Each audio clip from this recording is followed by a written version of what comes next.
Welcome to Church in the Time of the Virus, episode 17. So who knew face masks would become such a cultural flashpoint? They've come to symbolize a real rift between groups identified as living in fear or living in freedom.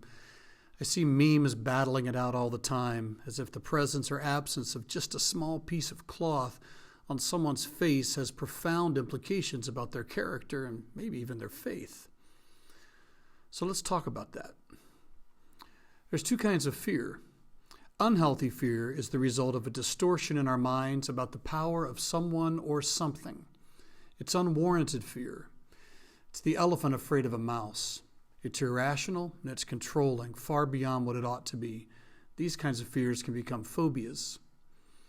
Healthy fear has to do with seeing something as it really is and then acknowledging its power and giving it the respect it deserves. There's a healthy fear of fire, of heights, of water. Healthy fears motivate us to be alert and careful. Fear of drowning if I try to surf during hurricanes is a healthy fear. Fear of drowning when I dangle my feet in a kiddie pool is not. Fear of burning myself in a campfire is a healthy fear. Fear of a sparkler a mile away is not. When my youngest son was very small, he had no fear of the road, and we lived on a sharp hill. Fear was going to keep him alive. We wanted him to learn a healthy fear, and thankfully, he did. Unhealthy fears will cripple you. Healthy fears will save you. There's a foolishness where we're afraid of things we shouldn't be, of course.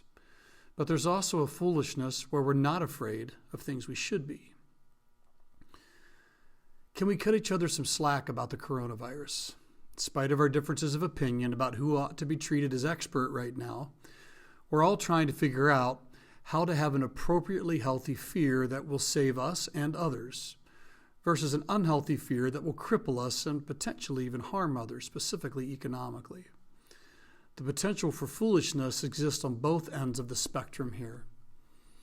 It strikes me that taking preventative measures, like wearing masks or social distancing or washing our hands, is much like wearing seatbelts when we drive. We don't know if we'll be in an accident, and it's not that we have a front and center fear of having an accident in our minds, but we wear seatbelts anyway. For myself, if I'm in an accident, I want to have taken reasonable steps so that I can expect to walk away. Last year, my seatbelt and an airbag saved my life. I still wear a seatbelt, and our new vehicle has a ridiculous amount of airbags, but I don't get into my car with fear in my mind. I know what kept me safe before. I'd like to use those same things again. Maybe it's like checking the expiration date on food. I'm not afraid of getting sick, but I sure don't want to. If it's past due, I might eat it, but I'm going to check if it's moldy. I don't think that's unhealthy fear. I've had food poisoning, and I just don't feel like getting it again if I can at all help it. We lock our doors at night. Does that mean we're unhealthily afraid? I don't think so. Bad people are out there, and we have the ability to keep them from coming into our homes. I have to wear sunblock or a hat now when I'm outside in the light because I have vitiligo, which means that this white boy is turning even whiter and I have a higher risk of skin cancer. Am I afraid because I wear sunscreen on the spots that lack melanin? Or maybe I'm just prudent.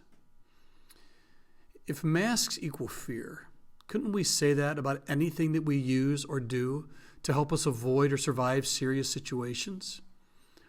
Are gun owners fearful? Why buy insurance? Why get a yearly physical? Why aren't we trusting God in all these situations? Maybe because prudence isn't fear. Now, time will tell just how important all the preventative measures have been in slowing the spread of the virus and keeping people healthy. It seems like the science keeps changing. But can we stop calling people afraid because they think it's wise to take what measures they can to avoid getting sick, or in this case, maybe even getting other people sick? Is it possible to become unhealthily afraid in response to the coronavirus? Absolutely. Is it possible to be unhealthily unafraid? Yeah. But that's true with just about everything. We just went through the list. So don't assume that people who are following protocol are fearful.